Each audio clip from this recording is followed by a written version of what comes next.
Welcome. My name is Larry Klein, and I serve as mayor for the city of Sunnyvale. This is the fifth and final session of our 2020 Sunnyvale Unity Listening Series. Sunnyvale Unity represents the city's commitment to build a culture of belonging where all members of our diverse community feel included, feel heard, and feel respected. The first step we took was to actively listen to our community's concerns, to you. We wanted to better understand your concerns and your perspectives on a path forward for Sunnyvale. We held our first general listening session in June with over 200 participants. And we also held dialogues with our youth, with our LGBTQ+ community, and our Spanish-speaking community. Tonight, our public safety department will discuss the themes that emerged from our 4 listening sessions. They will answer your questions, and you're welcome to make public comment. Before we start, I wanted to acknowledge my council colleagues, Vice Mayor Smith, council members Glenn Hendricks, Gustav Larson, Russ Melton, Michael Goldman, and Mason Fong, who are also here to listen. Our city manager, Kent Steffens, is also here. And I wanted to express my sincere gratitude to those of you who have engaged in these important conversations. Your support and engagement are vital. Together, we can make our city a much better place, a safe, welcoming, and a vibrant place for everyone. To stay engaged, please visit sunnyvale.ca.gov/unity to subscribe to our email list. And with that, I will turn it over to our Deputy City Manager and Diversity and Inclusion Liaison, Jackie Guzman. Jackie? Thank you, Mayor. We're going to start off by doing a quick poll. So if we can have the first poll question come up. All right, so the first poll question for our audience members is, do you feel welcome in the community based on your identity? Age, race, gender, ethnicity, sexual orientation, whatever your identity is.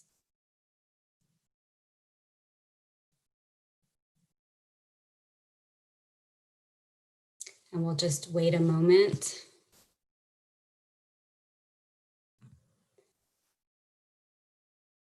And David, can you tell me when we have close to enough people? Yeah, at the moment, we're at about 65% of folks voting. So if folks are still making up their mind, please make a selection. Okay.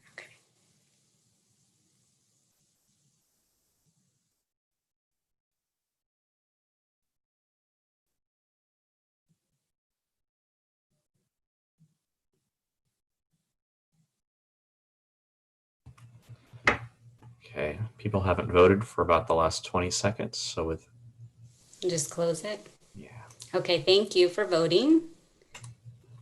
And it looks like most people feel welcome or very welcome, but there are certainly some folks that don't feel welcome. All right, our next polling question is, have you experienced or witnessed discrimination or bias here in the community in the past 6 months? So we'll give folks a moment to think about that one.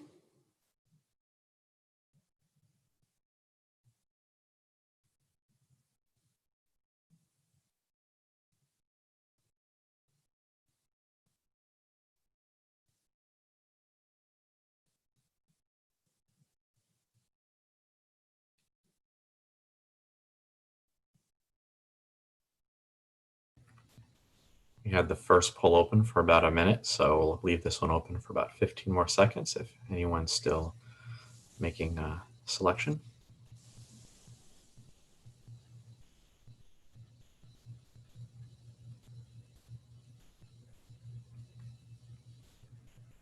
And then here are the results.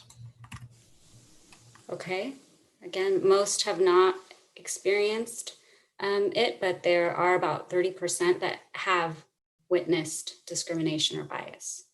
Thank you. And then our last polling question is, do you think the Department of Public Safety is doing enough for racial justice?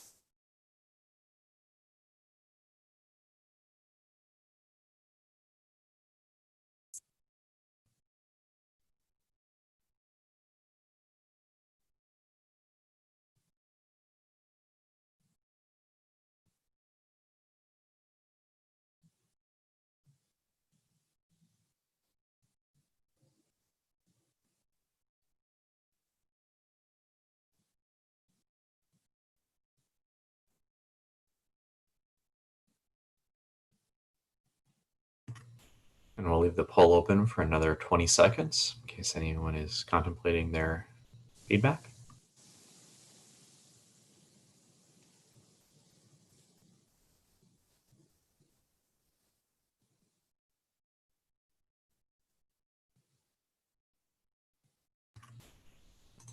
And here are the results of this poll.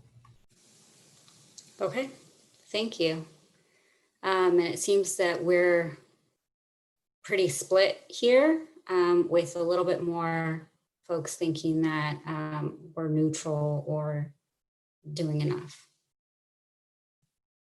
So appreciate that. We wanted to start out with these polling questions to just get a quick feel for the room, and also just to get us into the mode of the issues that we're going to be talking about today.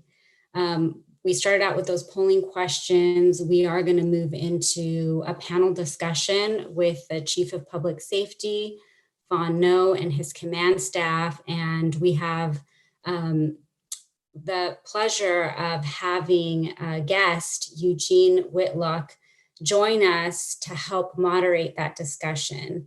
Eugene is the Chief People and Culture Officer at UC Berkeley. He is an attorney, and he is an expert in HR, but also in issues of diversity, equity, and inclusion.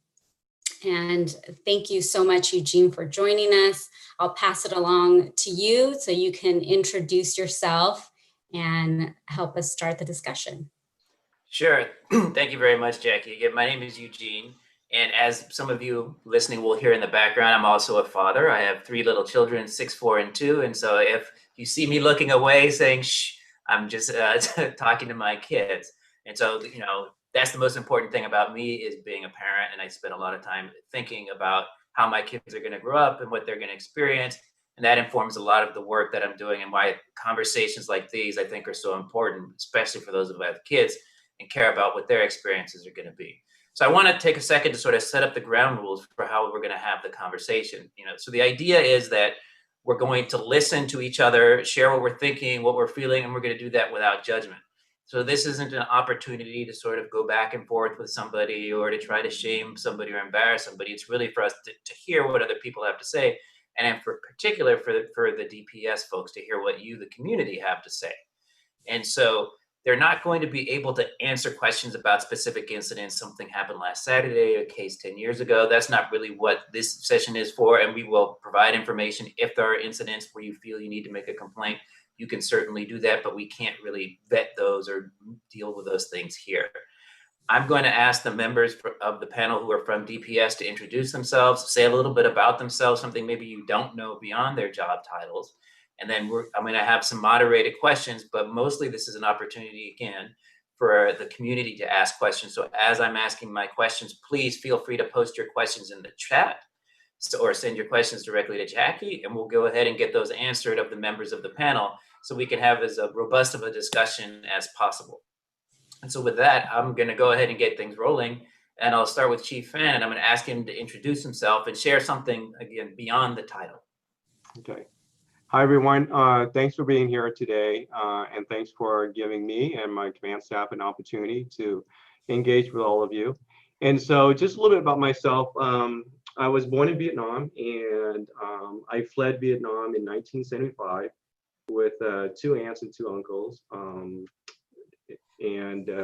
We first settled in San Francisco and my family lived throughout the Bay Area ever since then. And so I went to school here locally, graduated from Independence High School in San Jose, attended San Jose State University, and became a police officer fairly early on. I was 22 years old at the time when I joined the San Jose Police Department, worked there for 27.5 years before coming here as a chief in 2017. So that's basically just a short summary of my life. I don't want to bore people with more details, but two things about me that most people don't know is that in college, I worked at the Milpitas Library as a library page, and that in my free time, I love to run. And when I run, I would have hip hop music on. And I don't know anything about the lyrics. Don't ask me about the artists. My son is really into it. So he provides me the music, I listen to the beats, and it keeps me going. And so just a little bit something about myself. Thank you. Thank you very much for sharing that, and we'll come back to you, and I'll try to probe you a little bit more to get more information out of you. Now I'm going to go over to Deputy Chief Ava. Good evening. I was actually born and raised in the Bay Area, and something that not everybody probably knows is I do have 3 daughters. My oldest daughter is actually a sophomore in high school. My middle daughter, she is a freshman, and my youngest is in 7th grade. So while this is obviously my full-time job, that is also what I consider my second full-time job. So, it does make an impact on what I do here. I had a very strong family upbringing in the Bay Area with a close-knit family. And, I think that when I came to Sunnyvale and started my career here, a lot of the values in the city resonate with my family values and my upbringing. So that's kind of a little bit about myself and why I do this job. Thank you. Deputy Chief Steve, your turn. Thank you. Well, I'm going to continue the theme that you kind of started, Eugene. Although my kids are much older than yours, it sounds like. I would have to say, well, my work title is Deputy Chief. The one I'm most proud of is Dad. That's really kind of influenced my life since they were around. I started in this career over 40 years ago.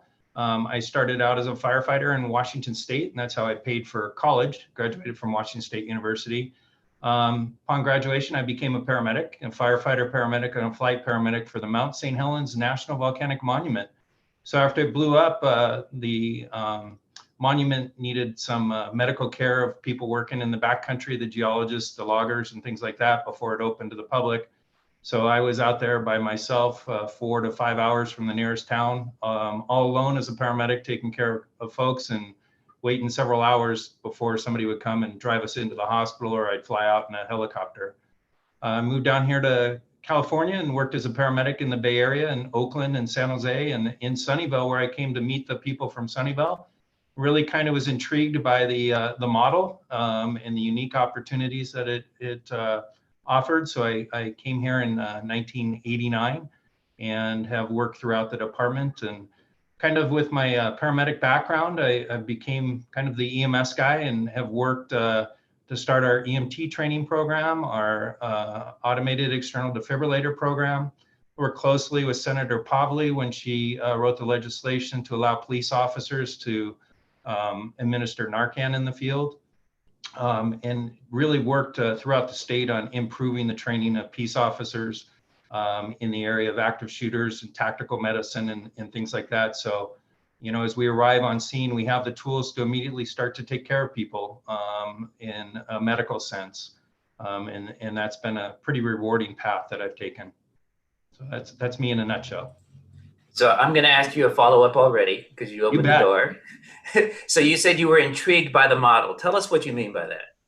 Well, I had never heard of a Department of Public Safety before. And, now I come to know that there's very few of them in the United States. And in California, there are now 2.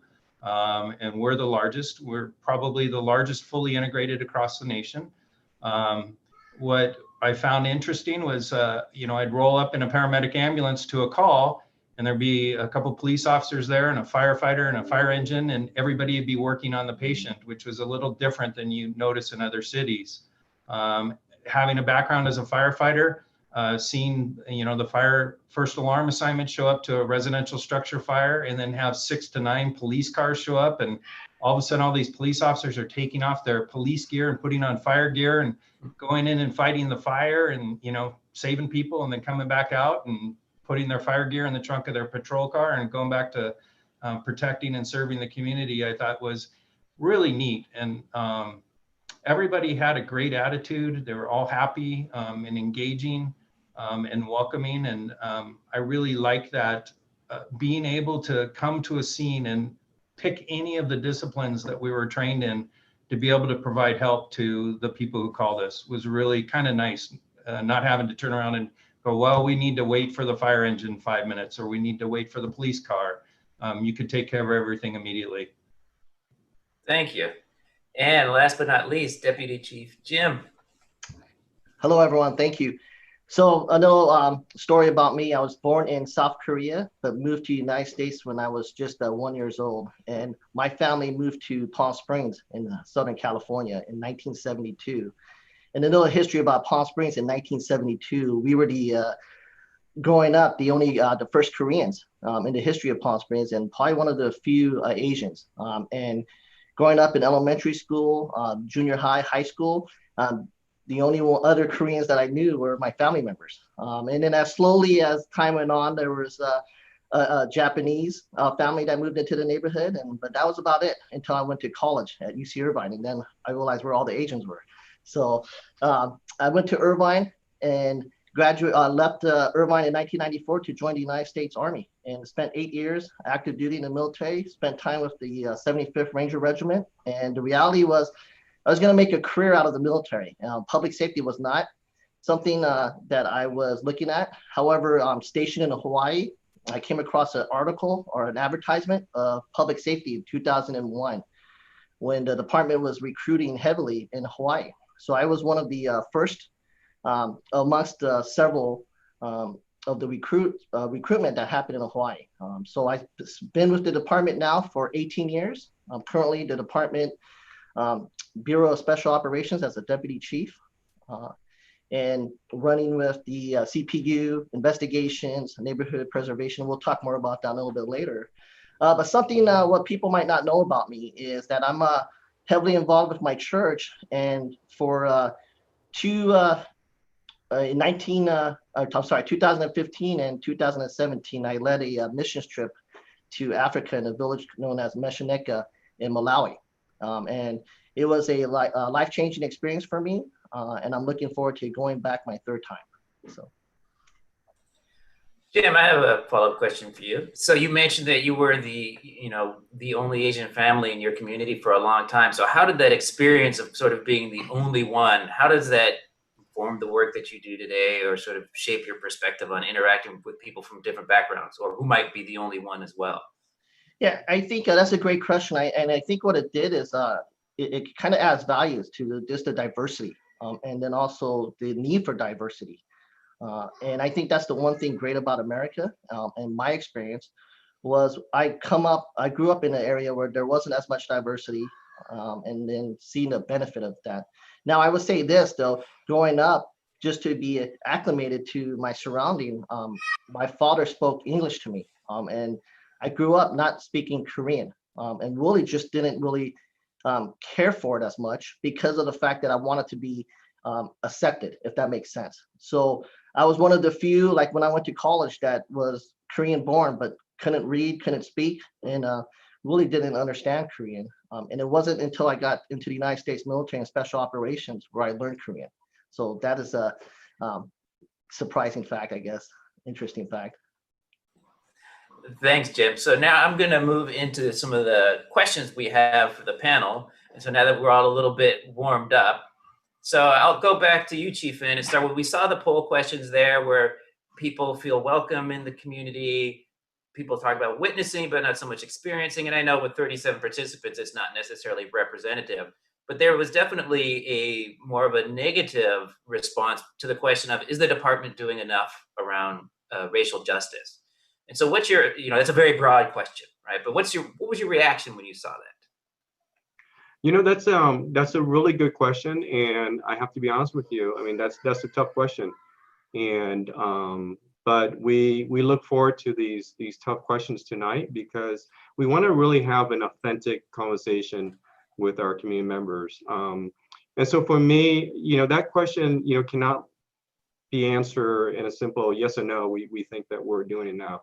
I think it's a very complex issue that law enforcement is facing today. Sunnyvale is not immune to the national conversation that's taking place about racial justice and police reforms. But what I know, being a chief here in this department and working with my department members, is that it's been a long journey, for the Sunnyvale Department of Public Safety. We've been around since 1950. And I think as a whole, we have a pretty good track record in terms of community engagement. And I think that's key to gaining trust from the community members that you serve, because without this trust that you have with the community, no matter what great program you think that you can implement, if there's no trust, there's no acceptance of that, then it's not going to work. And for me, I think that the department has a good record of being responsive to our community, being engaged with our community, being open to listening to recommendations or the hard questions that people may have for us, and being very transparent in terms of what we do. As a chief here, my role is to make sure that we hire the right people for the department, and first and foremost. And the most important thing that I look for when I make a hiring decision is character, because character trumps everything. Character means, how do you treat people when you come in contact with them? Do you provide them the dignity that they deserve? Do you treat them like a family member, when they ask for your help? And when you unfortunately have to arrest somebody, do you act professionally and you don't personalize things, and you make sure that person still has the dignity that they deserve, right? And so the hiring process is important. Training is important. Making sure that our officers are trained on things that we are mandated to train on, but also looking for opportunities to train in other areas that we know that we need to do in order to gain trust from our community. I think a prime example of that is our crisis intervention training program. The state only requires officers to receive 9 hours of this training at their police academy. But my goal is that all of officers here would get the additional 40-hour CIT training. And why is that important? It's important because most of the time when we're dealing with people on calls for service, they're in a crisis. Whether it's a domestic violence situation, whether it's a horrible traffic accident, they're in crisis. And so we need to have that additional training to learn how to engage and interact with people, right? And make sure that when we leave that call for service, that their needs are taken care of and that we're doing our job. The other thing that we have done recently is that we know that we want to do more in reaching out to our community. It's very diverse here. I mean, we have a lot of foreign-born residents here in Sunnyvale, a very high percentage. And I don't remember exactly what their percentage is, but it's very high. And we have people here that speak different languages, they have different cultures here. And we know we want to do more. So one of my captains came up with this great program. It's called the LISTO program, which is a disaster preparedness program designed for Spanish-speaking community members. And it's a program that we recently have implemented about 2 years ago. And we're getting a lot of participants in the program. In fact, even with COVID-19, we were able to do something with the LISTO program recently. The Youth Leadership Academy that we recently implemented the last 3 years is another example of how we're trying to just reach out to all of our community members here. And so our program is a little bit different. The group that we focus on are junior high school kids, because we know that they're going to be the future leaders in our community, right? And there's always, I think at times, a disconnect between young people and law enforcement. And so the courses that we provide to these kids are not your traditional, drug awareness class or gang awareness class. The classes we had for this Youth Leadership Academy program are like conflict resolution, wellness, and communication skills, because we think those are important skills for young people to have, and quite frankly, for adults to have also. So those are just a few examples of things that we have done recently, on top of the traditional engagement programs that we have done over the years here at our department. But having said all that, like I said earlier, this is a continuous journey, and I apologize to one of our council members, and I told him ahead of time that I'm going to steal that line from him, because I think it's a great analogy of what we do here in our department. We know that we're not a perfect department, by no means, but we're always going to strive for that, and we're always going to try to look at doing things so that we can serve our community better. Thank you. That was a very thorough response. It's almost. I want to open it up to the deputy chiefs, Ava, Steve, and Jim, to see, do you have reactions to the poll questions, what you saw there? I have to echo what the chief says. I think that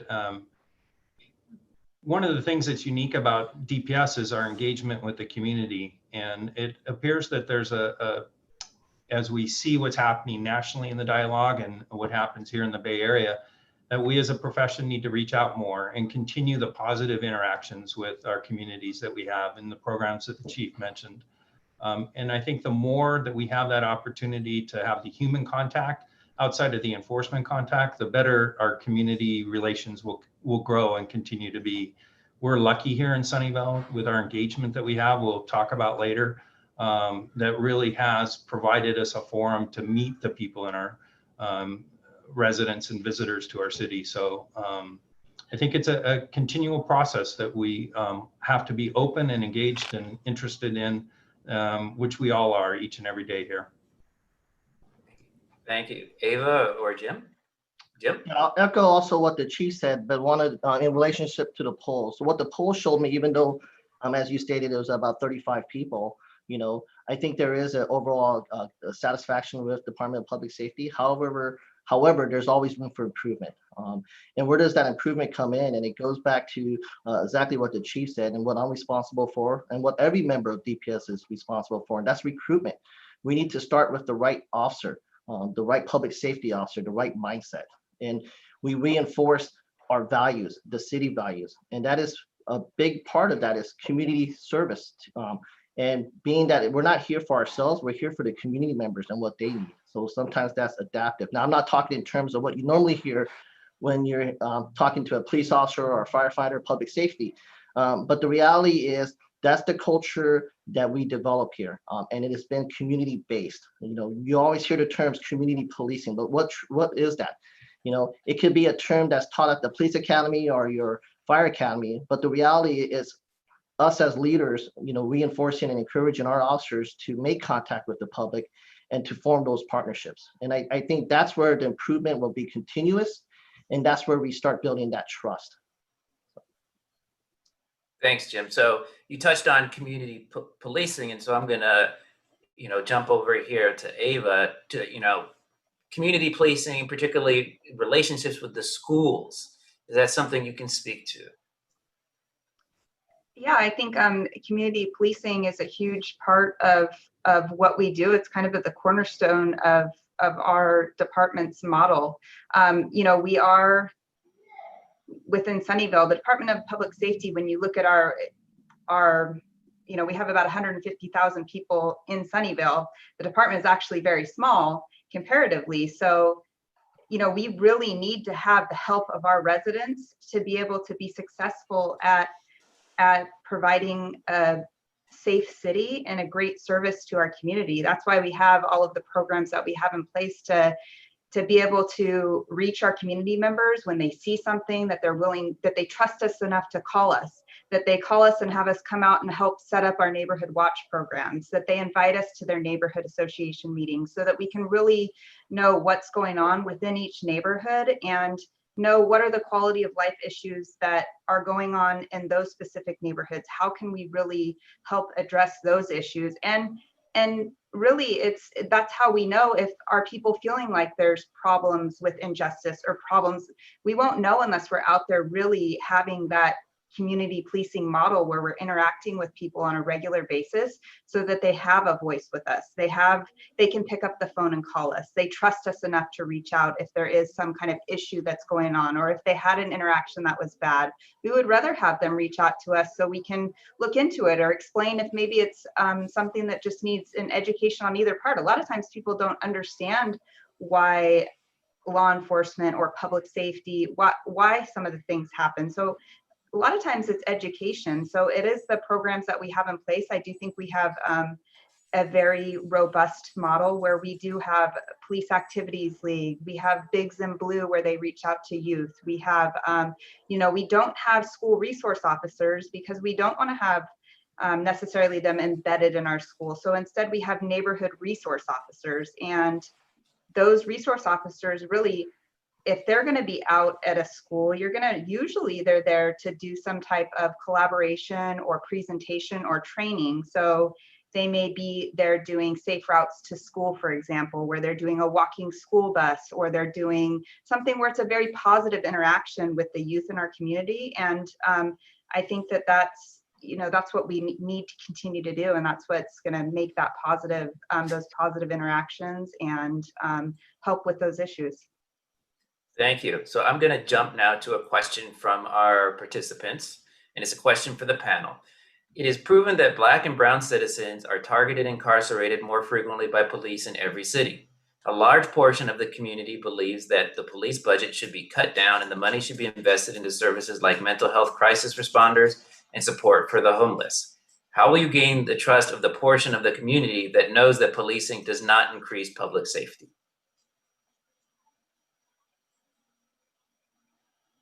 You know, I'm going to take that question. I think it segues to a question that's been asked of me about defunding police departments in this country. And I'm going to be really candid. You know, when I first heard that, you know, people talking about defunding the police departments, my feelings were hurt because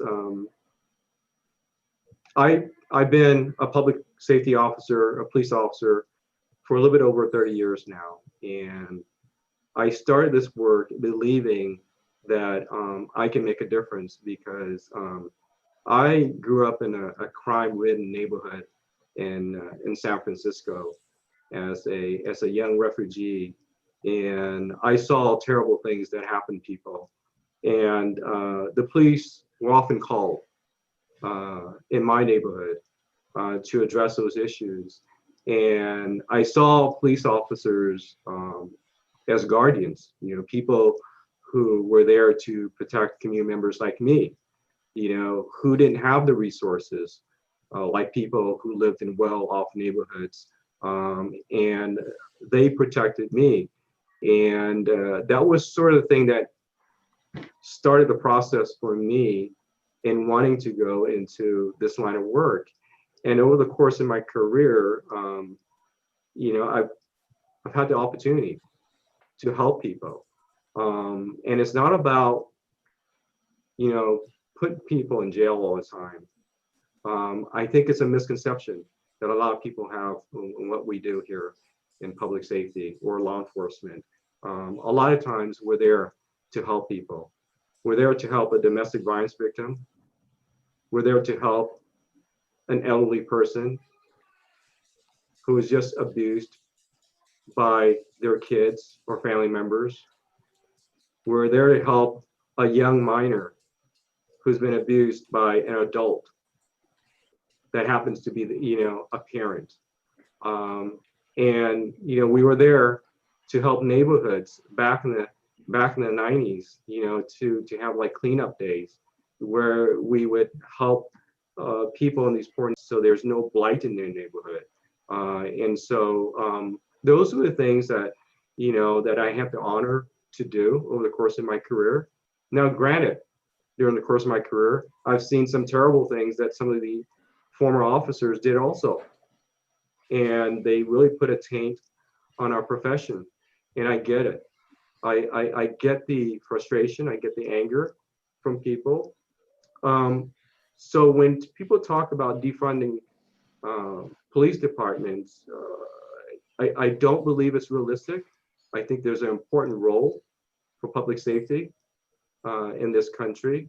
And we do provide a valuable service to our communities. Having said that, if you're talking about defunding in terms of providing additional resources to other services like mental health, education, just improving, the poor communities across the country, I'm all for it. In fact, if you were to talk to police officers or chiefs throughout the country, I don't think you'll meet anyone that will say that we would disagree with that premise. We experience these things firsthand on a daily basis, so we understand the need for more resources for mental health, for domestic violence victims, and we support that. If that's what people are talking about in terms of putting more resources in those programs, I'm very supportive of it. And I think law enforcement has always been supportive and will be supportive of that. Thank you. And I'm going to give it a chance to the rest of the panel. So we heard Chief Ava say, quite honestly, that it hurt his feelings. And so I'm curious how the rest of you feel when you hear things like that. Well, if I could, Eugene, I think, let's look at it operationally in Sunnyvale and what it would mean. Because we need to remember that we're a Department of Public Safety. And this is an area that's kind of dear to my heart because it's a program I started here years ago. But we have over 100 people in our community now that are alive, some of them for over 20 years, because our police officers or public safety officers assigned to patrol responded with an automated external defibrillator, found the person in cardiac arrest, shocked them, saved them, and brought them back to life, and are now living in the community. And so our whole model is built on a response that is getting the right resource in a very lean manner to the scene at the right time. And when we lose the ability of the patrol officers or take away that funding, we're also impacting our fire and EMS services here because they're so closely ingrained in what we do. You now lose the ability to have personnel and fire show up to a fire scene and fight a structure fire. The big one is, last time I looked, I think it was 177 times a month we respond to a person that could use a defibrillator to save their life. And our statistics show that if a patrol car shows up there first, they have a much higher chance of being successfully resuscitated because of the amount of time that it took them to get there. For every minute you're in cardiac arrest, your chance of being successfully resuscitated decreases 10%. So that's a big delta. So getting people there quickly that are trained appropriately in patrol cars really is providing a tremendous service to the community. So we have to think about that too, is what does that really mean in relationship to operations? I fully support further funding and looking at alternative ways to respond to different kinds of community calls and things like that. But we're a very lean organization just by the nature of public safety as it is. And our relationship with the community is what continues to make us a safe community as it is. So to me, it means that there's 100 people that might not be walking around there today experiencing one more wedding, one more birthday, one more Christmas, one more graduation from college, because we might not have had that public safety officer there with the AED. Thank you. Jim? Hey, Eugene, as far as the term defunding, and I know there's been many different definitions out there, and some meaning abolishment, some meaning resources of funds going into different programs. Though my only take on this would be that there is a comprehensive and a collaborative talk on what those programs are, because we're talking about, when we talk about hiring and training and getting the right culture, meaning you're having people who are understanding of what the needs of the community are. Well, that does take continuous training, and training does take budget.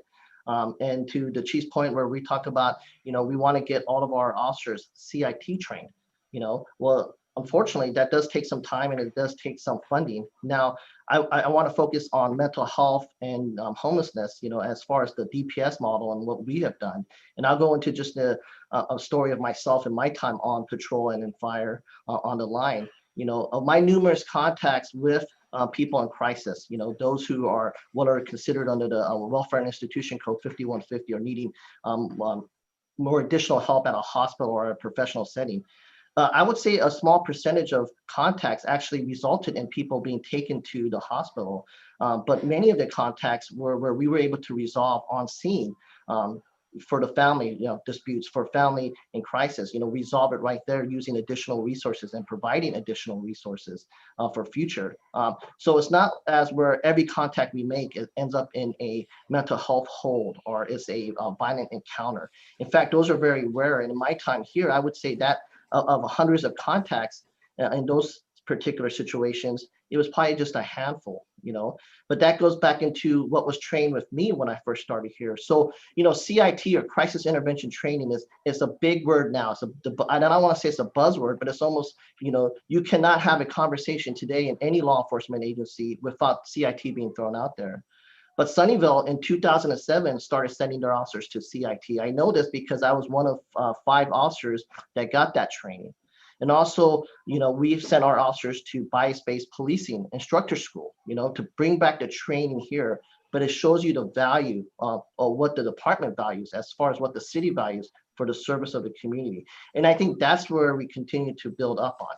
So as far as defunding goes, in terms of like maybe taking the money and putting into programs for mental health, there still is that component legally and policy-wise and state policy-wise where it requires a police officer maybe to fill out the 5150 form, to allow that person to go to the hospital or to a psychiatric hospital to get the treatment they need. So I think there is a need for a discussion on that, but I do also think that there's a need to discuss it on both sides. It's not just to eliminate or defund the law enforcement side of things. So. Thanks, Jim. Ava, did you want to add to this part of the discussion? I do agree with what everyone else has said in this particular area. I think that when people talk about defunding, it really actually makes me think of, I want to ask the question, well, what is really the ask, right? Because it's not about actually probably the funding portion. It's what services are we providing that people would rather have some other entity providing, and what does that look like? And a lot of it goes back to mental health. And I think that just as everyone has said, that yes, we support having a more robust and more services for some of these other areas, because as everybody has seen, there is a need for more mental health services within our communities. Thank you. And then I'm looking at another question from the Q&A that's related to this. So a lot of the calls for defunding their police are frustration over things that have happened with police. So one of the questions here is, what is your department doing to ensure racial violence, especially against Black people, does not happen? How would you deal with it? And I think that's part of the broader question of issues of excessive force. Do we have in Sunnyvale issues of excessive force? How many officer involved shootings? How do we handle complaints and that sort of thing? And so, whoever wants to, I see the chief fan is unclicked. Go for it.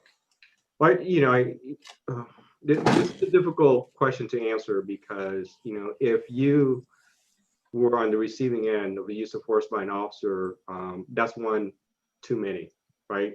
And so, for me to say, well, the numbers are really low.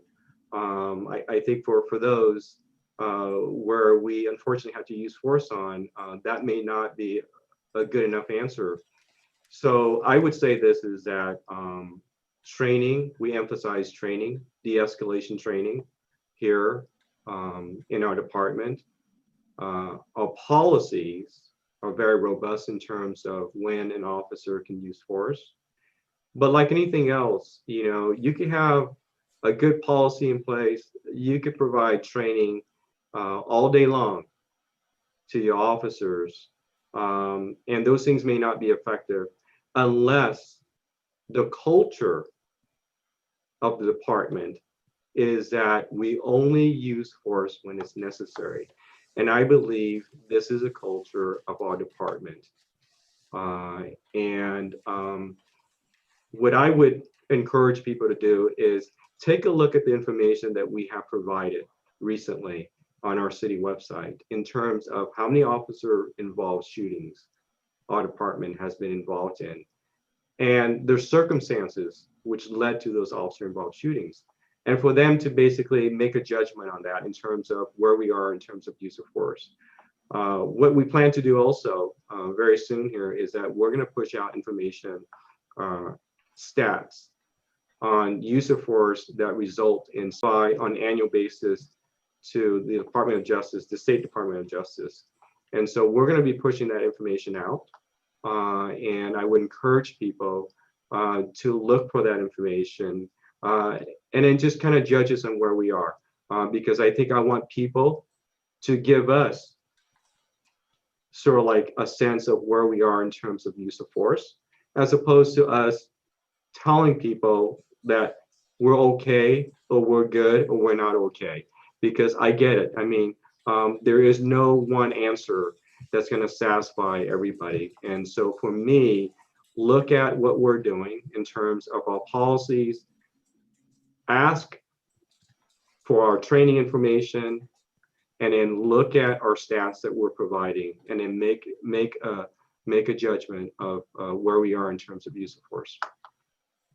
So continuing on that, because you mentioned some data that will be available and you've invited the public to look at the shooting data. So one of the questions here is from the audience is building on that last question. What are the metrics for the city of Sunnyvale? What is the % of minority citizens living here and what is the rate of arrest? I love that we have an integrated public safety office with a focus on safety, and what are the policing statistics that would help me understand how things are working here related to over-policing or bias? And this ties into something that leading up to the meeting, we talked about, what kind of data do you keep on arrests, traffic stops, and the like to determine if there is a pattern of racial bias or profiling? Yeah, there are some data that we can that we collect and we can provide, arrest data, traffic stop data. But I would caution is that data is one thing. You really have to do a really good analysis of the data that you have to answer the questions are being posed. And so there are two ways of doing it, right?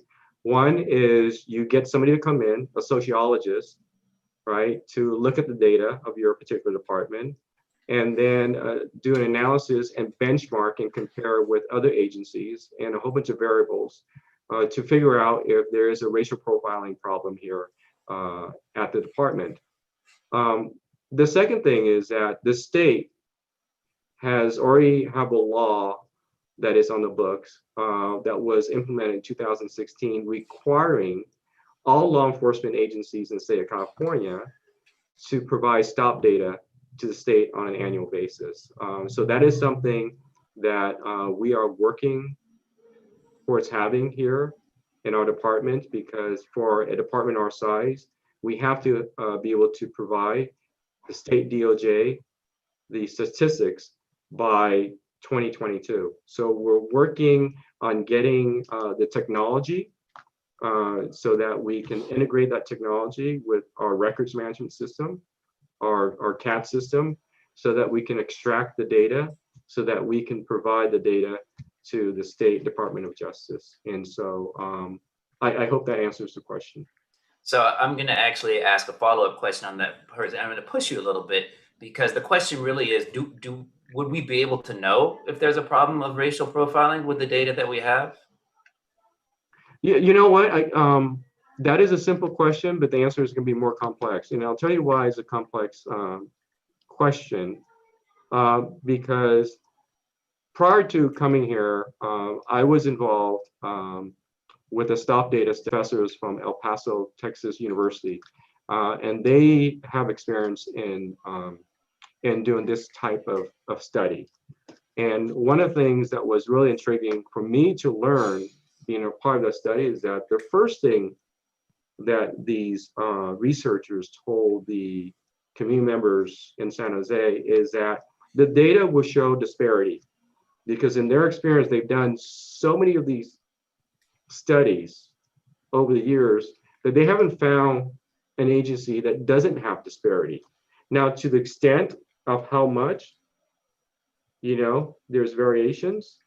But what's important is for that respective department to look at the disparity and try to understand what's causing it, right? And that takes a lot of conversations. It's just not about data. It takes conversations like this, continuous conversations, to understand why there are disparities. And so I don't know. I don't have the answer in terms of, is it just the data that's going to provide the answer? I don't think so. I think data is one thing.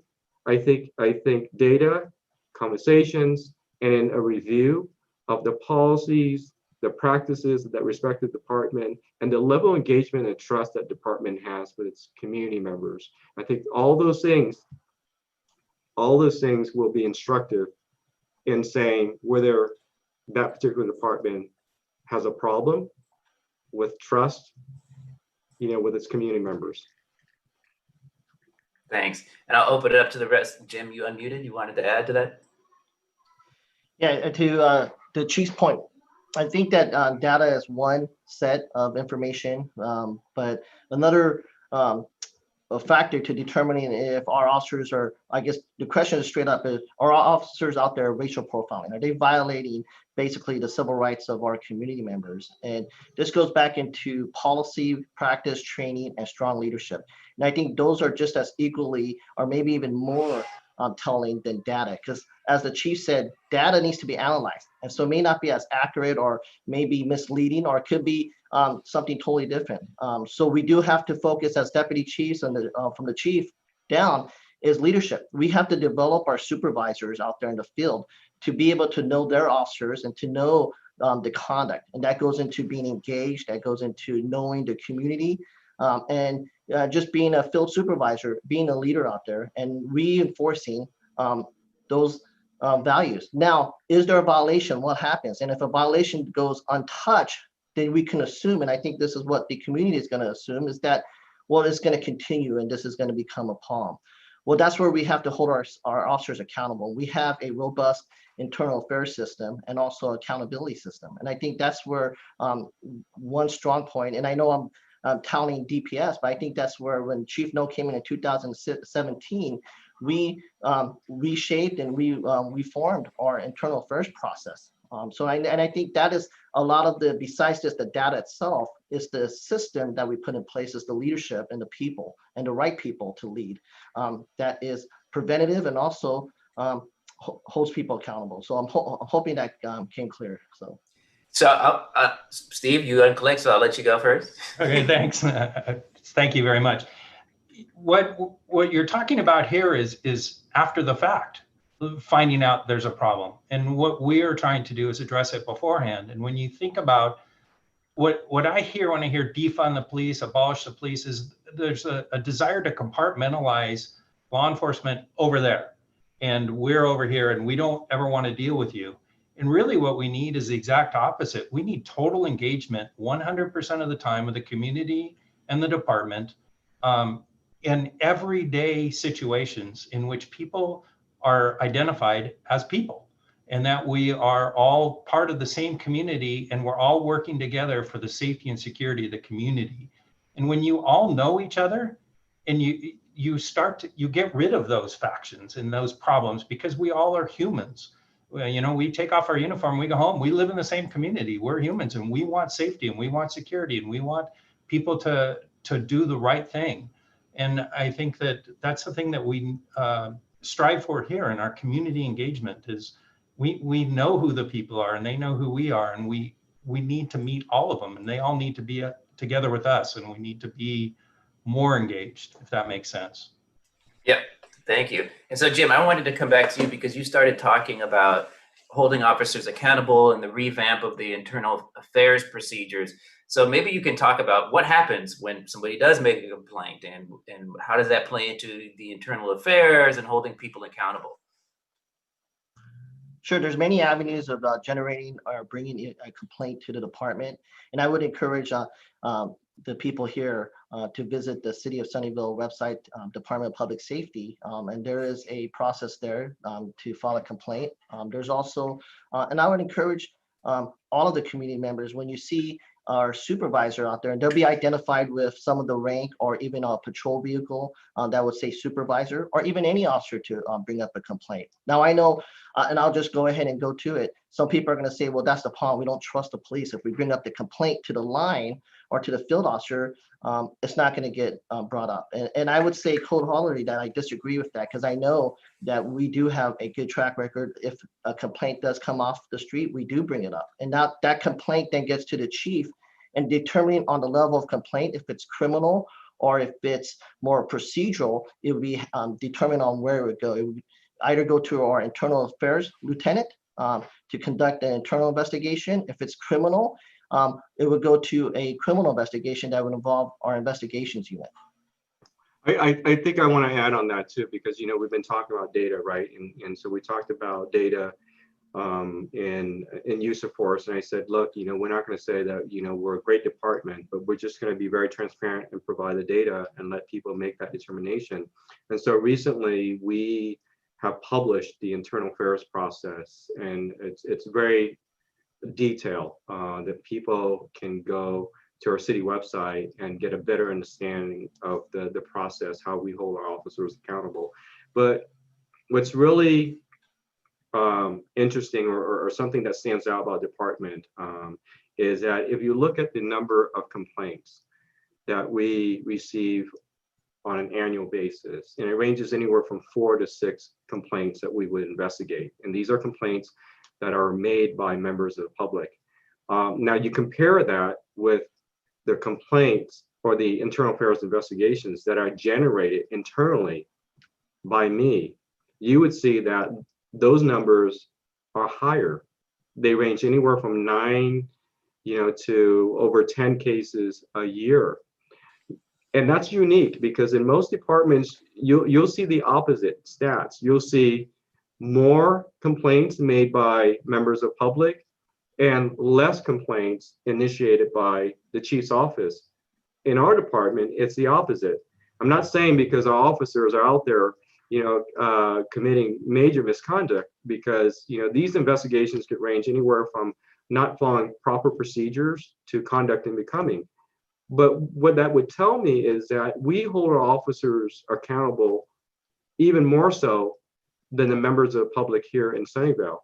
And if you think about the number of complaints that we investigate on an annual basis versus the number of contacts that we have on average, we average about 99,000 contacts a year. That's calls to service. That's, you know, running into somebody at the local coffee shop where they have questions for you. Every contact that our department members have with the public could either be a compliment or a complaint. And so if you think about it, on average, 4 to 6 complaints filed by members of the public versus 99,000 contacts. I'll leave it for people to make a judgment on where we are in terms of customer service and how professional we are as a department. And Steve, go ahead. You know, there is a discussion out there also, and Jim touched on it, and people may say, well, how do we trust them? And, you know, some agencies still do not have body-worn cameras. We were one of the first to fully implement video cameras in the patrol cars, and every officer wears a body-worn camera. And they're required to have them on for any enforcement reviewed by the lieutenant, who's the watch commander for that shift. That's reviewed by both captains. And then it comes to me and I review it with Ingles. And we confirm that it meets policy or procedure. And if we have questions about it, there's follow-up that's done. And we bring things forward to the chief and the other deputy chiefs to discuss as well. And so this is a proactive thing that happens. It's consistent. It occurs on every time that use of force occurs.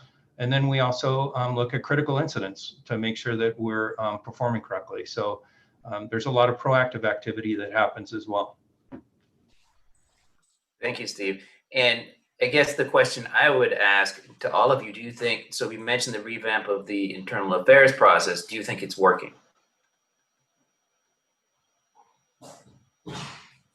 It's all quiet. I'll unmute. Yes, I think it is. And I see Ava unmuted too. Oh, Okay. everybody unmuted. Okay, go ahead, Steve. Steve, Well, then Ava.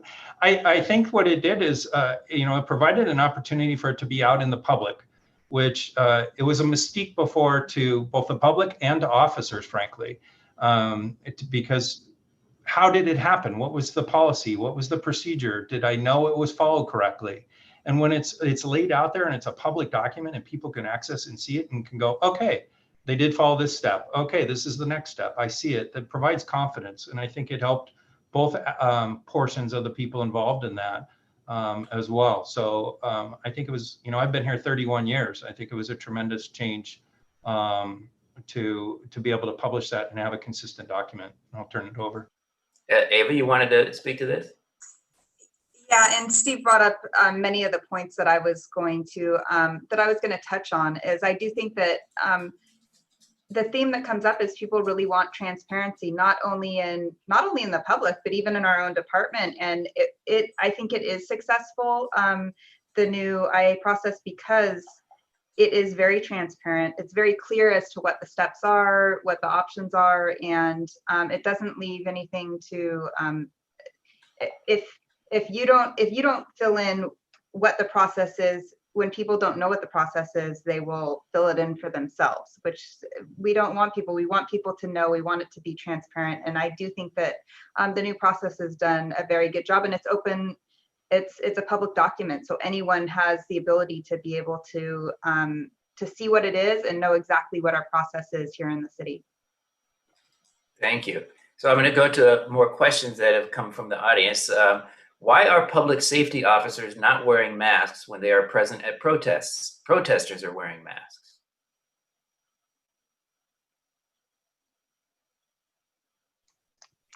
Jim? I'll answer that question, and Okay. maybe my deputy chief of patrol could answer that too. But we make every effort to encourage our officers to wear a mask when they're out engaging with our community members, because it's safe for everybody. We get that, but if you think about it, in our line of work, communication is a key, and you have to have clear communication. So at times, if an officer has a mask on, if that officer needs emergency assistance, right, having a mask on can impede clear communication by that officer to a radio dispatcher so that officer can get help. Another situation where if an officer is making a high-risk car stop and that officer wants to be able to clearly tell the person, not to move around too much or put their hands up, where the case may be, if that officer having a mask on that impedes clear communication, that can create a safety issue for not only the officer, but the person that the officer is stopping. So it's very discretionary. We encourage our officers when they can have that mask on, but we recognize that at times, because of officer safety issues, that it's not practical for them to have a mask on also. Thank you. I don't know, Steve, you want to add to that? Yeah, I think, that it's something that protects our officers as well, but we're responsible for communicating with all of the community, which includes people that are hearing impaired that may read our lips. And in order to ensure that it's clearly communicated, sometimes a mask is not appropriate, especially when it muffles you in a situation in which it may be loud. People may be screaming or yelling or chanting. For us, we're required to provide notice, and the ability to clearly communicate is important. So, it's very important that they do follow it, but it's also important officer safety, and it's important for the community to be able to clearly hear and understand what the directions are of the officer so things don't escalate. Thank you. I'm moving to the next question from the participants. Sunnyvale has an excellent model with its Department of Public Safety that could be used in other communities. Could Sunnyvale continue to set the trend by moving towards a system of restorative justice?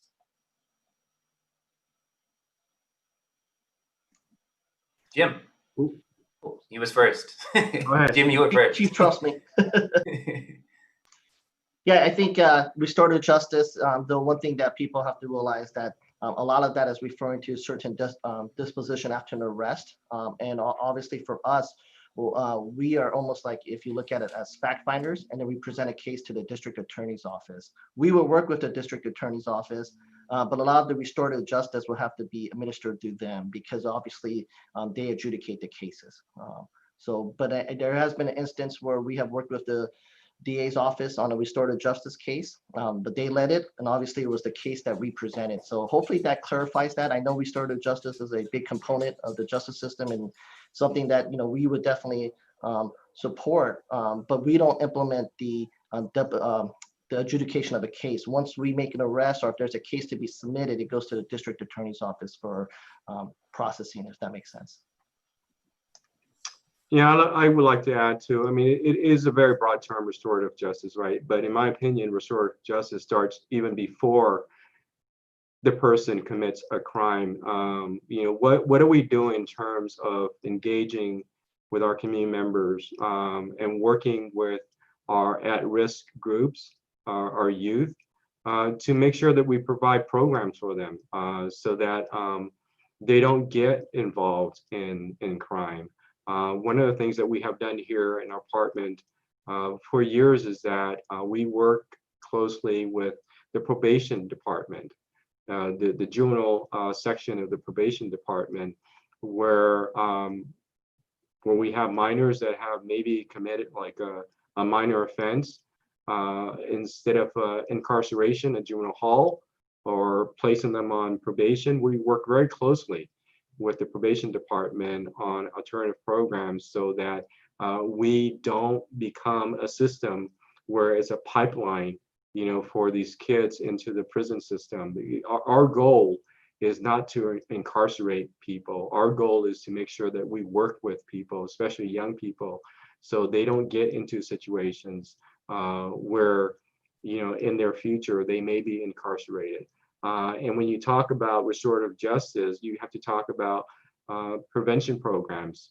The Youth Leadership Academy is a prime example of that. If you work with young people, if you invest with young people when they're young, they're not going to get into a situation where you have to have conversation about whether it's to reduce their sentencing or place them on probation or parole.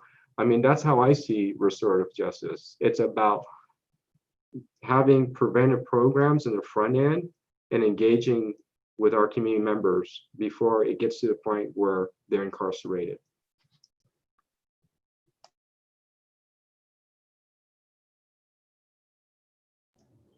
You're muted, Eugene. Thank you. So next question from the community. DPS's current policies permit the use of tear gas for crowd control dispersal, a gas which is banned in war by the Geneva Conventions. We've seen many other departments across the country, San Jose included, using this chemical agent to attack nonviolent citizens. Does DPS publish public data on the use of tear gas by the department? Does DPS believe by permitting this type of force it promotes trust and safety with the community? Steve can speak on this better than me because he's been with the department a lot longer than me, but I think we safe for me to say that I don't know of any situation in the history of public safety where we have used gas on people, other than if there is a tactical situation where we have a barricaded suspect when somebody's life is in danger and the SWAT team needs to use that tear gas, to protect other people in those situations. In terms of using tear gas with protesters, I don't think that's ever happened in the history of our department. And as a chief, I made it very clear, we had a peaceful protest here in our city several months ago. Over 2,000 people marched in support of Black Lives Matter and the conversation about racial justice. And we didn't have to use force. on anyone. We didn't use rubber bullets.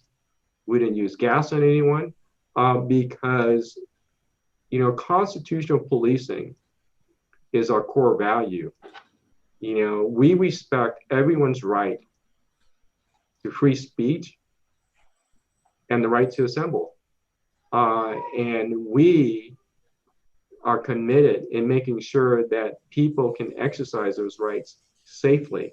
And so the conversation about using rubber bullets and gas on nonviolent protesters, that never happened. I hope it would never happen. I don't see a situation where we would use gas on people who are just marching peacefully and protesting. So for us, the use of gas has always been limited to you know, tactical situations where we have to do it to protect somebody's life.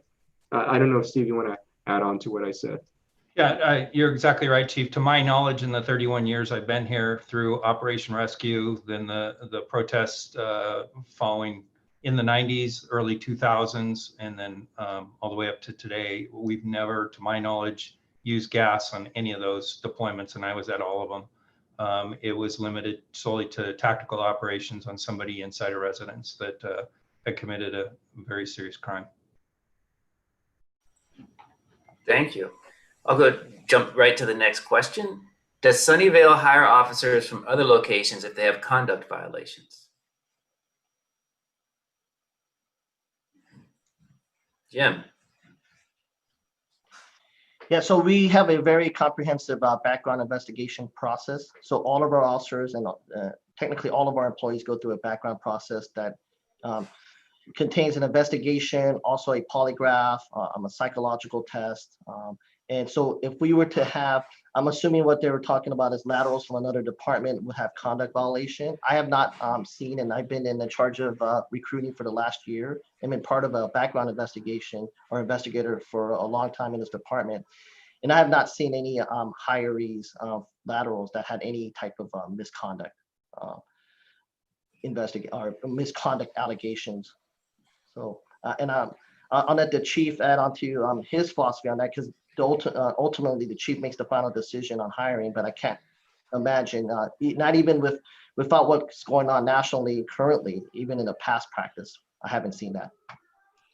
So, you know, we've talked a little bit about, you know, hiring people with the right character. So I'd like for each of you to share, how do you determine if somebody has the right character to serve your community? What are the kinds of questions that you ask in order to determine that? Jim, you're ready, go for it. Yeah, I'll just say one. I don't want to steal everyone else's, but you know, you determine character by pattern. You know, when you do the background investigation, you look at their past behavior and their past performance, and I think that would be one indication.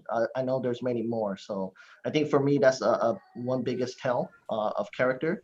And then also you meet with the candidate, you meet with the family members, and you find people who they did not list to be contacted as a reference, and you know, and see what they say. But I would say past practice, behavior, and performance and pattern is a good indicator. You really meet with the family members of the applicants? Oh yes, and then we try to dig in and find other members, past you know, boyfriend, girlfriends, you know, because they may have something else to say. But currently, we have just recently modified our background investigation process, and now all of our background investigations are conducted by an outside contractor. Okay, Steve? You know, this isn't a one interview and you're hired kind of situation. It takes months and months and months to get employed by us. And you go through multiple levels of screening interviews that involve multiple levels of personnel within our department, non-sworn employees from other departments, professional staff within our organization, a battery of written, psychological, polygraph tests, medical examinations, and all the way down to the window of people gets narrower and narrower and narrower and get weeded out at each of those points, to the point where the chief and the deputy chiefs interview for the final, what we call command interview. And it's a very small number of people that have been vetted thoroughly through that process to get to us.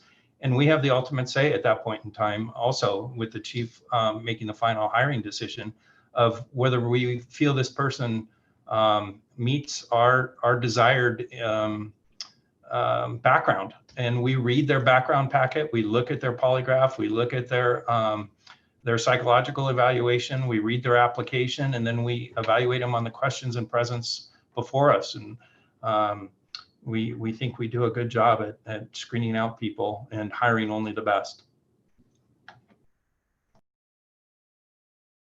Ava, you want to jump in? Yeah, I think that everyone has said, the background process to get hired is very extensive. So by the time if somebody has made it to a command interview, they have passed all of those, having things in their background that wouldn't meet our standards. If they do have those, they wouldn't make it to that final interview. They would have already been stopped in the process along the way. So, I mean, the things that we're looking for, that is all the things that we're talking here. People who have backgrounds, who have who are inclusive, who have customer service, who have great communication skills, who come across as caring about other people, who want to be engaged with the community. What are they looking for in, why do they want to do the job? Is it to provide that service to our community? And if they, if they don't meet that, then they might not be a good fit for us. They might be a good fit for someone else, but for somewhere else. But we really are looking for those people who want inclusion, who are looking to serve the community, that want to do both police and fire, that are interested in all of the things that we do here in public safety. So. I'll stay with you because there's a follow-up question that just popped up. Because you have such an in-depth hiring process, what are your thoughts on why so many other police departments have so many cases of racial misconduct? So I'm asking you to speculate on why other departments have more problems than are present in Sunnyvale.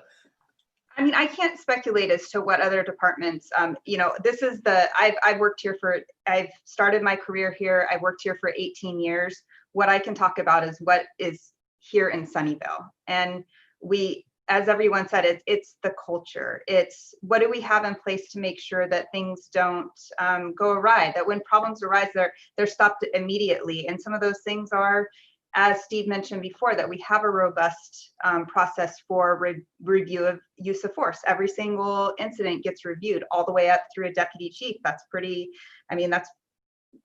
it's a good review process. We, our internal affairs process, it's very transparent. Everybody knows what's going to happen. As the chief mentioned before, we actually open more cases within our department. If we see something that is wrong, we do hold people accountable. And discipline isn't imposed to punish somebody. It's imposed to change behavior, right? To make sure that our officers stay on the correct path, that they're doing what they're supposed to do, that they're acting correctly. And if people aren't perfect, we're public safety officers aren't robots. People aren't going to always be able to be 100% perfect in every single circumstance. So I think that we do a really great job of providing excellent training. We have a lot of programs in place that allow our officers to have positive interactions within the community. Not only do they work in the police bureau, but they also have the opportunity to move over and work in the fire bureau, and they switch back and forth. That gives a very different interaction and a different perspective throughout our department, that they do have the opportunity to provide, medical services to people. I think out of my whole career, as Steve mentioned before, I think one of the proudest things that I've ever received was a life-saving award for doing CPR on somebody. And he came in and spoke, and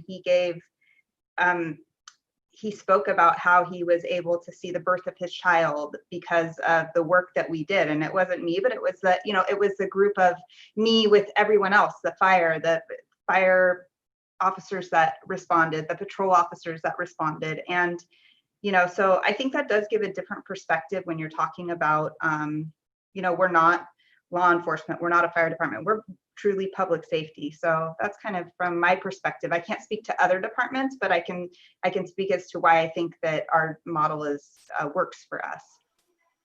Thank you. Next question from the community. Because of your job, there is a power imbalance with the people you come into contact with. How do you ensure that the imbalance does not impact how the situation is handled?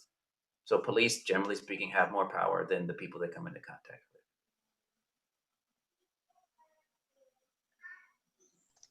Chief, then Ava.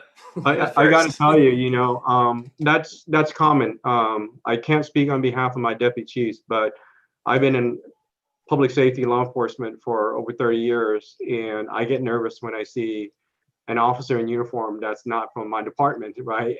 Whether I'm driving about, you know, because I naturally default to, I'm probably not driving right, and the officer's probably paying attention to me, or I'm out in public, you know, just the mere presence of the officer, you know, can cause people, you know, to be a little bit, you know, nervous and stuff like that. So I get it. I understand that. I'm not going to dismiss that. But, you know, for me, you know, what I try to instill with my department members is that, you know, we want to humanize our profession. And I think Deputy Chief Giuliani mentioned this earlier in the meeting, is that, you know, underneath, you know, this uniform that we wear, we're somebody's husband, father, son, brother, wife, daughter, and we need to humanize that and make sure that people understand that. And so one of the things that we try to do is that we work really hard on our social media platforms to engage with our community members, right? To show people what we do, try to be informative.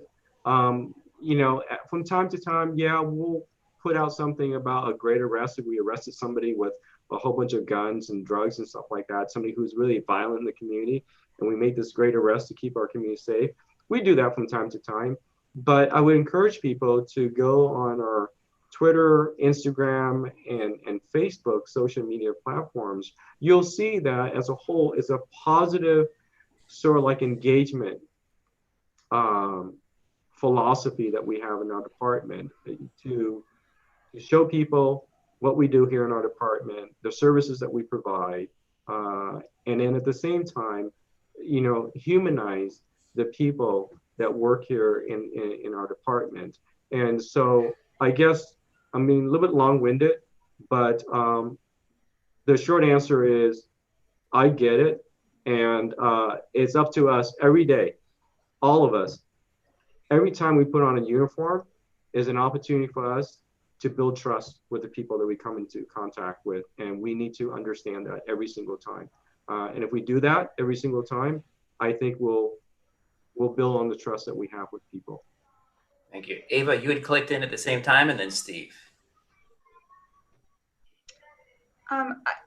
I think it goes back to also to the hiring process, to the culture that we create. When we interact with people, we want to make sure that there's always, that we're treating them with respect. Because although we might wear a uniform and have the authority of that and have that role, it goes back to, did the person feel like, it's not necessarily the outcome of did somebody get a citation or did something happen, it's how did you treat them while you were doing that? And that's really the important thing. Does a person feel like they were treated with respect? Do they feel like, okay, they may know, hey, yeah, okay, I may have deserved that, but was the officer, did I have questions that were answered? Were they nice to me, even though they're issuing me a citation, or even though they had to arrest me? Were they unjustly short with me or not answer the questions that I have? And I think that at the end of the day, that's what's really going to resonate with the people that you can come in contact with in that enforcement setting is, how did you treat them? How did they walk away feeling? It's not necessarily the outcome of getting a citation or being arrested. It's, did you treat them with respect and decency? And that comes back to, who do we hire? How do we train our personnel? From leadership, how are we expecting that our public safety officers interact with the public and with our community? I think, Eugene, you just said me, so there you go. Yeah, I did. I did. I'm reading your lips because you didn't have a mask on.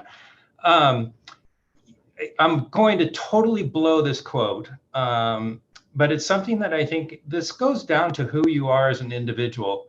And I think about what's given to us in our role as a professional peace officer by the people of the state of California, the authority that we have to take somebody into custody and move them from wherever they are and put them in jail, or any of a number of other activities. And that comes back to where you think about it, the quote, and I can't remember, maybe you can help me, Eugene, being from Berkeley, to whom much is given, much is expected, or something similar to that.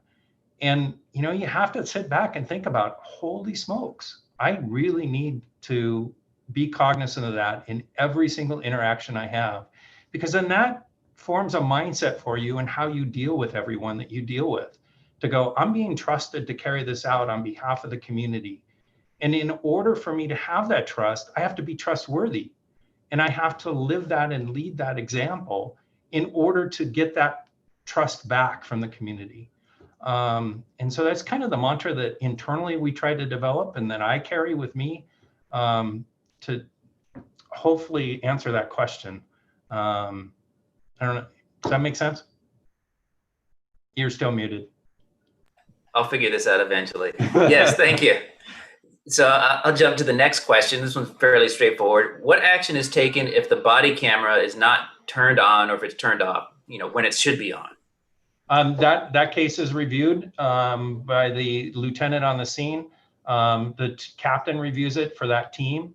The two captains review it together. And then every Wednesday morning, I meet with the two captains here in my office, and we review all the other body cams or things that are on at that time. And then a decision is made in regards to what actions would be taken up to and including discipline. Thank you. I won't ask everybody else because the answer should be the same for everybody. Better be. The next sort of comment and question from the community, I'll read it out. Prevention is so important. Not sure if the neighborhood resource officers are still funded at the same level, but it seemed very effective for officers to visit schools, educate, and talk to students and develop trust. That said, the mere presence of a uniformed officer at a school could sometimes cause fear among Black or brown students who may have seen unfair treatment by police in the media or who may live in fear of deportation. How can DPS address these concerns while keeping the benefits of community building? Chief, then Jim. You know, I think you know it's on us, and it's going to be a recurring theme that I'm going to talk about. It's on us. I mean, if people feel that they can't trust us, you know, it's not them, it's us. We just have to look inwards and see what more we can do. But it's a good question. It's interesting because I had the opportunity to meet with two young people here in our community several weeks ago, and they were the leaders of the protests that occurred in our city several months ago. And it was interesting that one of them said that they like to see officers on campus more in terms of doing things that are in the non-traditional law enforcement role, which I find interesting because I thought we were doing those things, you know, with the prevention programs like cybersecurity awareness and suicide prevention. So I talked to this young man and said, you know, I'm all ears. And I made a commitment to him and his group is that we'll continue the dialogue. If there's anything that they think that we can do more, I am very, very open to it. You know, and I think we have to do more in terms of promoting some of the programs that we have here also. You know, we have the PAL program, we have the boxing program, a program where the 49ers are sponsoring this program with PAL, and we work with a lot of young people in neighborhoods that traditionally don't get those resources, and perhaps we could do a little bit more in terms of doing more outreach so that more people are aware of some of these programs and they can participate in some of these programs. So that is an opportunity for us to get to know them and for them to know us and build on that trust. Thank you. So the next question from the community is, these are very stressful times, especially for public safety officers. How are officers treated if they experience burnout? You know, within our organization, we have a team of officers that are specially trained in critical incident stress management and peer support. We also have a staff psychologist or psychiatrist, which is the PhD one, who is on staff at Stanford, who is accessible to everyone. And then all the traditional avenues through the employee assistance program, and those are available to people. We also have a robust physical fitness program within the organization. We're a CrossFit affiliate at one time. Now we just have the CrossFit equipment and people that are trained. We're no longer an affiliate.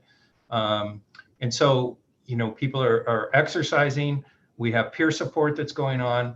We have outside professional resources that people can access. And then just the nature of DPS, being able to rotate between the primary assignment of law enforcement and the primary assignment of fire services and into the office-based special operations jobs really gives us a unique opportunity to experience a different side of our profession all the time. Yeah, I want to add too that the city does a great job, you know, through human resources. There are many programs that are offered to all city employees that our officers can participate in. Some of the programs that traditionally, I think, you wouldn't think of that law enforcement officers would participate in. It's yoga, meditation, mindfulness, you know, healthy eating. You know, all these things are really good things for everyone to take part in. And so we encourage our officers. I know that the city does a great job in providing those programs for all city employees also. Thank you.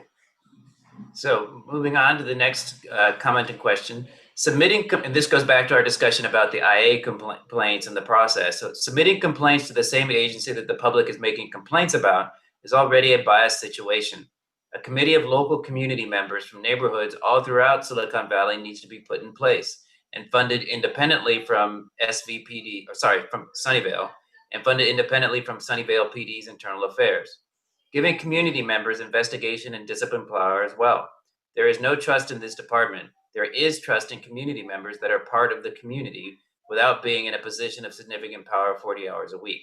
And so this is a comment, but free for anybody here to react to this. Can't really, what they're saying is, can the DPS be trusted to investigate their own?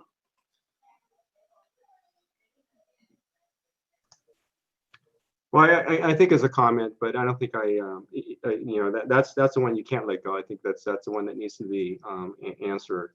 And for me, whatever model that is being proposed, it has to be reflective, and it has to basically address the needs of the respective community. And so not all departments are alike. There are over 12,000 police departments throughout this country. There are police departments that are doing really well in terms of the relationship they have with the respective community. And there are some that not so well, right? And I've seen different models throughout the country. The independent police model, the independent police auditor model, the civilian review board model, the community advisory commission model. And I would say in most cases, those models are in place where there are issues with the respective communities, major issues. And I think for us, I'll go back to the number of complaints that we handle on average versus the number of contacts we have with our citizens. Take a look at that and make a determination whether we need to have oversight or not in terms of those models that are being thrown out there. And then also ask the question, the cities that actually do have those models in place, how are they doing? And And I mean cities that actually have these models in place for the last 20 or 30 years. How are they doing in terms of the trust that they have, with the community members that they serve, right? And then, and take a look at our department in terms of the number of complaints, and then in terms of the satisfaction rate that we have with our community members. Now, having said that, perhaps there is a different way, to build trust and make sure that people trust our system. And I think one of the things that we're doing is basically providing the stats, the data of the internal affairs complaint that we investigate on an annual basis. And perhaps there's an opportunity for us also to provide data on the number of sustained investigations, right? Because that's what the public really wants to know, right? Chief, if you receive like 10 investigations a year, how many of those are sustained? And so perhaps there is an opportunity for us to provide that information to the public so that they have a little bit more information about what it is that we're doing. Thank you. So the next question, in response to an earlier answer about patrolling officers helping defibrillate or other health issue response time, is there a possibility to deploy non-armed officers without the mandate to use force to fulfill a similar patrolling role? Or are there already officers who do so? We already have what we call community service officers working in our patrol bureau, and they're out in our Division of Police Operations in City of Sunnyvale Department of Public Safety marked units that don't look like patrol cars. They wear a different kind of uniform. They're not armed. They respond to calls for service. They take residential burglaries, traffic accidents, car burglary reports, things that don't require the presence of an armed peace officer. So that's something that we implemented several years ago and has been highly successful for us. Thank you. So the last question is a broad question that I'll ask each of you to think about and respond to. What are the biggest challenges faced by Sunnyvale DPS? So Steve, you're still unmuted, so I'll let you go first. Oh, wow. Okay. I think that the biggest challenge right now is remembering that we, not public safety, not Sunnyvale, but we are a community, and we need to work together to make our community to continue to be the community that it is. So it's not just the city, meaning government's responsibility, and it's not just the residents' responsibility. It's ours collectively. How do we want our community to be? And continuing to engage, continuing to be involved, continuing to solicit and seek input and information about how we can evolve and how we can meet the needs of our community is something that's critical. And what I'm fearful of is that we compartmentalize and push away ourselves from each other in a way that further reduces positive opportunities for interaction, which is what really should be happening the vast majority of the day. Our enforcement contacts should be very minor and very minimal amount of what we do. We're here to serve, and that should be the goal that everyone remembers, not just public safety. Thank you. Jim. Yeah, I think our biggest challenges for DPS is actually more of an obligation, and it kind of encompasses everything that we just discussed, and that is to continue training. Well, first of all, let me start from the beginning. Continue hiring those who best fit our values of this department and of all the city and of the community. And then with that is to continue providing the training, mentoring, modeling that we need to provide for our officers all the way up to our supervisors to continue building that trust within the community. So it is an obligation, but it's also a challenge because we have to navigate through the national narrative that goes on at times. It may not necessarily be the local narrative here in Sunnyvale, but regardless, it's still our profession. So I think that's something that we have to be adaptive to. And I know that our department has been very adaptive to some changes in policy, use of force, reporting requirements. So I think those are just ongoing challenges. But I also think those are our obligation as leaders within this organization. Thanks, Jim. Ava, you want to jump in? You didn't unmute, but I'm calling you out. Absolutely. Yeah, I think the biggest challenge we're facing is obviously also when you look at what's happened in 2020, not only are we having, not only is the national narrative surrounding law enforcement, where there's a lot of questions by the community, but also we're dealing with COVID. And where we would like to have more interactions, it almost is, it's difficult right now because of some of the restrictions because of that as well. So we're kind of in unprecedented times. And I think that's a challenge that is the challenge that we're facing.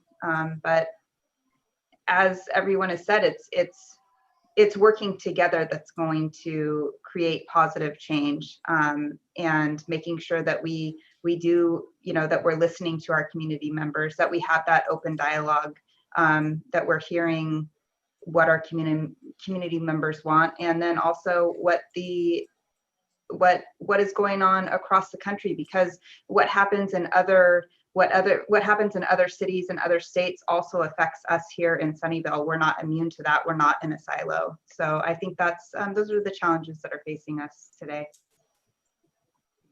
Chief Fan, you want to weigh in? Yeah, I think for me, the biggest challenge is the lack of trust in all institutions. It's just not law enforcement. It's government. It's a private sector. There's a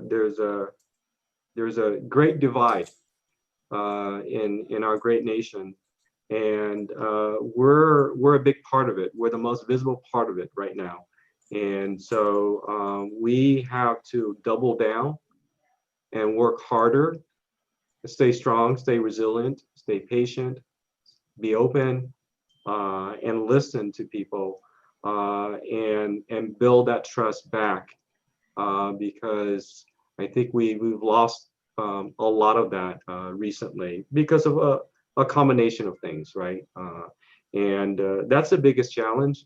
And law enforcement, we have a critical role here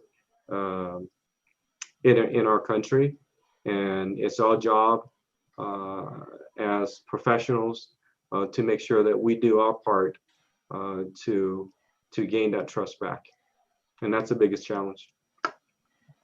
And so following up on that from the audience, we have somebody says, well, what does a trustworthy department have to fear from civilian oversight? I don't think there's anything to fear. I think it's a matter of having a really good conversation about what that would look like if it were to happen. And I think Deputy Chief Choi made some really good comments earlier, is that, when we talk about making changes, we have to have all the stakeholders have a seat at the table, because these changes are not insignificant and they're going to impact people in different ways. And so we need to have people at the table and have a really good, honest conversation before any policy decision is made. Thank you. And I'll just read a couple of comments here. Oh, sorry. I'm just going to interject. I would love to give the public an opportunity to share some public comment. So we do have some comments in the feed now for the questions, but we can go ahead and give those folks a platform. If anybody wants to raise their hand, if you're listening on the phone, you can press *9 and we can take your public comment.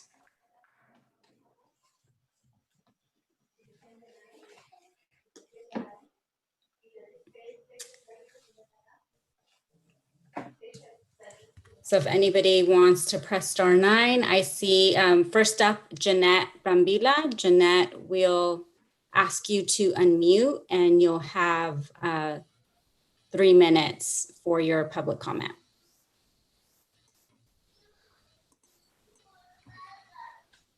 Thank you, Okay. Jackie. Hi, so I just wanted to talk about yesterday's protest and then other things that are happening that happened, the decision on September 23rd yesterday on the Breonna Taylor's murder that was announced. Again, we see another Black body murdered by the police and no justice has been made. This is the second body, I believe, in since the last time we met when we had our first discussion. The system has failed Breonna and her family. This is why we protested last night, because Attorney Cameron did not represent the life of Breonna in the indictment. In fact, one of the 3 cops were charged, but not even for her murder. It was for shooting somebody else's home. So people are asking, why do we protest in Sunnyvale? I have not personally heard myself any murders in Sunnyvale, but there is institutional racism here within our public safety and also our city council. Not all of it, but some of them. People are scared to call the police. Like we heard in the Spanish listening session, la gente tiene miedo. We don't want to call the cops. When they do come, they knock down our doors, they open them, they don't speak our language, and they ask us for information that we don't know. They come to intimidate our communities. We need police officers. If you're going to keep continuing this, we need them to speak our language when you're sending them. Stop scaring people. Stop failing us. Stop investing money in police terrorists, systematic racism, white supremacy. We need more funding in mental health services, housing, homelessness, schools. We need a local civilian community police accountability council that is independent from the mayor's office, and thus Sunnyvale Public Safety with investigation and discipline power. We don't need any cops. That's basically what I want to say. We don't need them. And before I finish, I do want to let Chief know what I also mean by accountability is make your employees be accountable. The city is asking us to follow city requirements as wearing masks in downtown Sunnyvale, but how come 2 of your officers were not wearing that? And then we ask why, and they say we don't have COVID. This is not about taking care of your personal self, it's taking care about others. So why is it that we are asked to wear masks and your employees don't wear them? Why don't they wear them? So this is another issue that needs to be brought up within the police department. Why do they get special preferences, and why are they not required to wear them when we are? Thank you and have a great night. Thank you, Jeanette. So next up, we have John Schmidt. John, will ask you to unmute, and we are ready for your comment. Thank you. I'd like to thank the officers in the city for holding this meeting, and I hope we continue to hold them. I'm sure you will.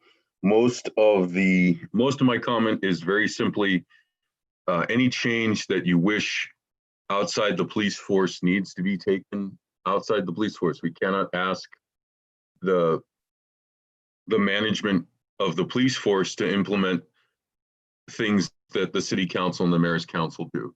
So that is my comment. And as far as outreach to kids or youth, there does need to be more communication. I'm not quite sure what it looks like. It would be nice if police and community police especially were able to visit campuses and have non-policing roles, but life is busy and there's many things to do. So again, thank you for this presentation. I look forward to seeing another one. And it looks like we need to go talk to the mayor, especially if you need an independent, or if you want an independent review committee, that's got to come from outside the police force. Done. Thank you. Thank you. Next up is Alejandra Flores. Alejandra will ask you to unmute, and you'll have 3 minutes for your comment.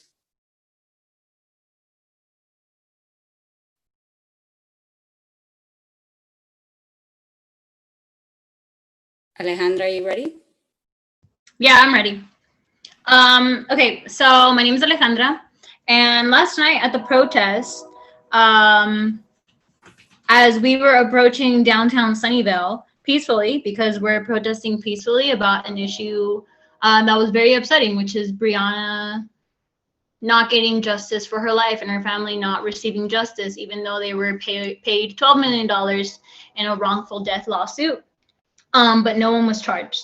So as we were marching towards downtown Sunnyvale, we noticed that we were heavily over-policed. There was at least one police officer per protesters. So I don't understand what the reason for that was. And as we were getting closer, one of the officers who wasn't wearing a mask and wasn't following social distancing guidelines got close and said that we were not allowed to enter Murphy Avenue. And that's racial bias, because here we are, a group of people walking towards Murphy Avenue. And like for myself, I have lived here and I was raised here. So why would you think that I would want to cause any harm to my city that I grew up in, that I take pride in speaking up for and speaking up for the citizens that don't speak English, that don't have this voice, that don't have this platform, that are scared because of their legal status. So there is racial bias in this police department, and we experienced that yesterday. We experienced over-policing, we experienced intimidation tactics. We saw that there was a lack of protocol, and the other police officers weren't keeping each other accountable. So when we ask for accountability, it is not a threat and it is not a diss. And we are not trying to be divisive. We are looking for transparency, and if you hold us to a certain degree, then we're going to hold you to that same degree, and we expect you to follow it. Or else, what message are you sending that you are not, that you are above the law, that these things don't apply to you because you are police, because you wear a badge 40 hours a week? So, no. And then submitting complaints is very biased, because a lot of people are scared because there is that lack of anonymity. I butchered that word, whatever. And they have all sorts of fears. So we do need an external team of people looking at these complaints. That's all. Thanks. Thank you. If anybody else would like to make a comment, please use the raise your hand feature or press *9 if you're on the phone.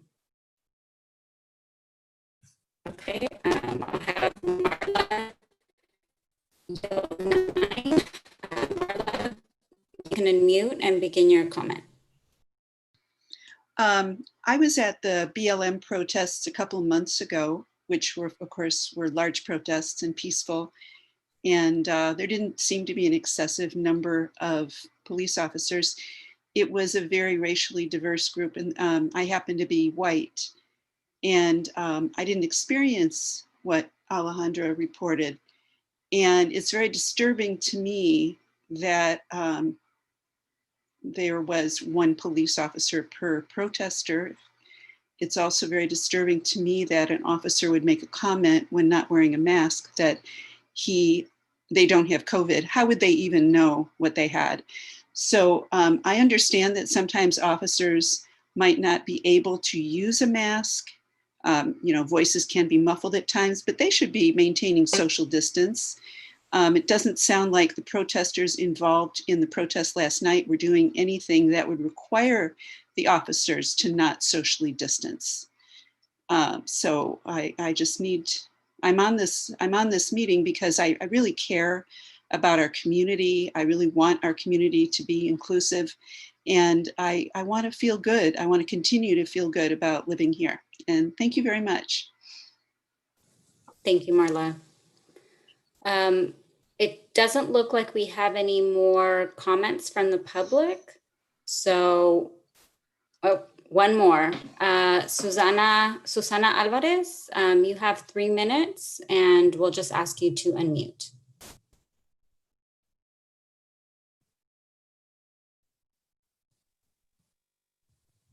Go ahead, Susana.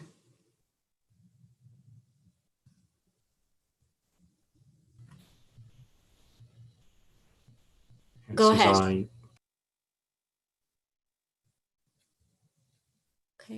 doesn't look like we can hear you.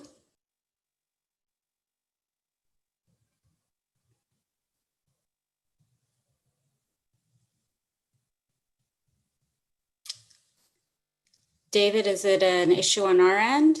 I don't see an issue, Susanna. It looks like you're unmuted. Can you double check your microphone? She just dropped out. I'm wondering if she's dropping out and going to rejoin and see if that fixes the issue. Okay. And again, if anybody else would like to make a comment, please just use the raise your hand feature or *9 on the phone.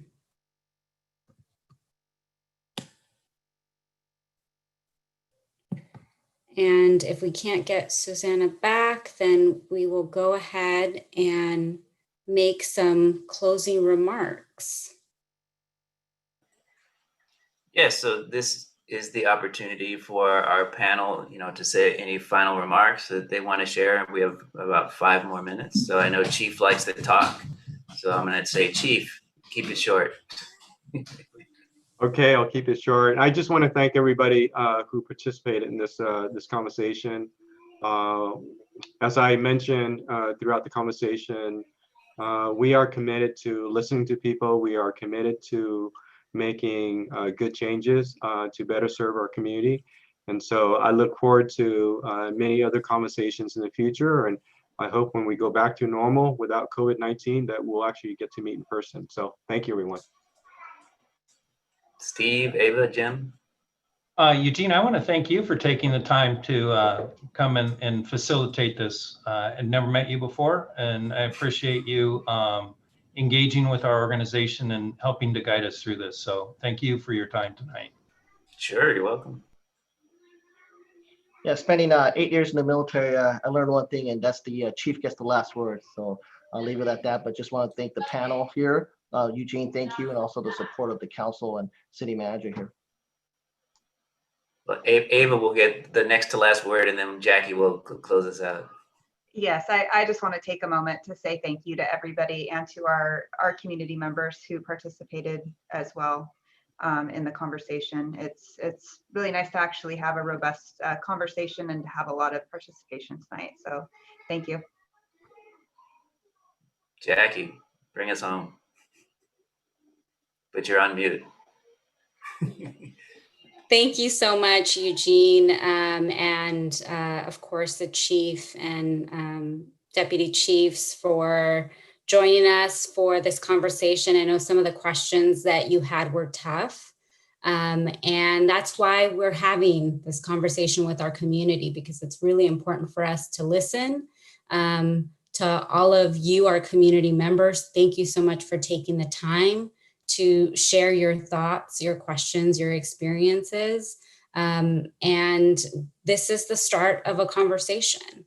So I'll just say that the next steps are we're gonna go to council on October 13th to give them an update on our Unity listening series and some things that we are planning on, some actions that we're planning on taking based on the feedback that we have heard from the community.